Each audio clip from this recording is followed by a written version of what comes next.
القرآن يوحدنا لطريق الخير يوجهنا الله تعالى أنزله ورسول الله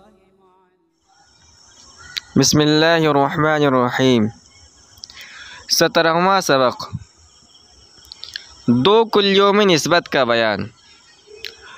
کلی کی تعریف پہلے آ چکی ہے۔ کلی وہ مفہوم ہے جس میں شرکت ہو، یعنی وہ کئی چیزوں پر صادق آ سکے۔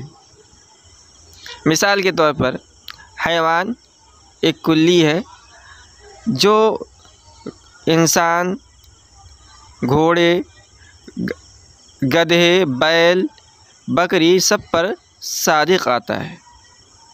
اسی طرح ناطق کلی ہے جو زید، عمر، بکر اور جتنے انسان ہیں سب پر صادق آتا ہے۔ تو کلی اس مفہوم کو کہتے ہیں جس میں شرکت ہو۔ یہاں بتا رہے ہیں کہ اگر دو کلی ہے مثال کے طور پر، تو ان میں نسبت ہوگی، 4 نسبتیں ہیں، اور ان 4 نسبتوں میں سے کوئی نہ کوئی نسبت ان کے درمیان ضرور ہوگی۔ ہر کلی کو دوسری کلی کے ساتھ 4 نسبتوں میں سے کوئی ایک نسبت ضرور حاصل ہوتی ہے۔ یا یوں کہو کہ دو کلیوں میں خواہ وہ کوئی سی ہوں، 4 نسبتوں میں سے کوئی ایک نسبت ضرور ہوتی۔ وہ 4 نسبتیں یہ ہیں۔ نمبر 1 ہے تساوی، نمبر 2 ہے تباین، نمبر 3 ہے عموم خصوص مطلق، اور نمبر 4 ہے عموم خصوص من وجہن۔ اب ان میں سے ہر ایک کی تعریف کر لیں۔ تساوی یہ ہے کہ دو کلیوں میں سے ہر ایک کلی دوسرے کلی کے ہر فرد پر صادق ہے۔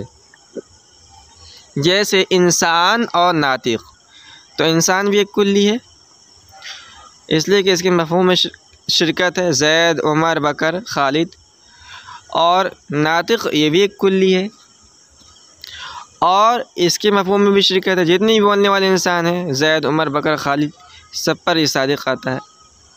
تو ان دو کلی انسان اور ناطق کے درمیان 4 نسبتوں میں سے کوئی نہ کوئی نسبت ہوگی۔ اب جب ہم نے تلاش کیا تو ہم نے پایا کہ ان دونوں کے درمیان تساوی کی نسبت ہے۔ تساوی کی نسبت کیوں ہے؟ کیونکہ ان میں سے ہر ایک کلی دوسرے کلی کے ہر فرد پر صادق آتی ہے۔ تو جو بھی انسان ہوگا وہ ناطق ہوگا، اور جو بھی ناطق ہوگا وہ انسان ہوگا۔ مثال کے طور پر زید یہ انسان ہے اور ناطق بھی ہے، تو انسان یہ زید پر صادق آ رہا ہے، ناطق بھی زید پر صادق آ رہا ہے۔ عمر یہ بھی انسان ہے، یہ بھی ناطق ہے، تو یہ انسان ایک کلی اور عمر پر صادق ہے، اور ناطق بھی ایک کلی ہے جو عمر پر صادق آ رہا ہے۔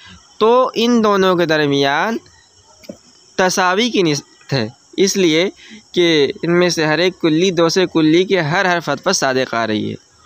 اور جن دو کلیوں میں تساوی کی نسبت ہوتی ہے ان کو مناطقہ کی اصطلاح میں متساویین کہتے ہیں۔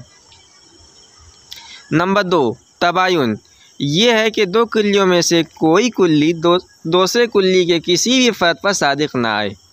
جیسے انسان اور گھوڑے، انسان بھی ایک کلی ہے اور گھوڑا بھی ایک کلی ہے، اس لیے کہ گھوڑے کے جتنے افراد ہیں ان پر لفظ گھوڑا صادق آتا ہے۔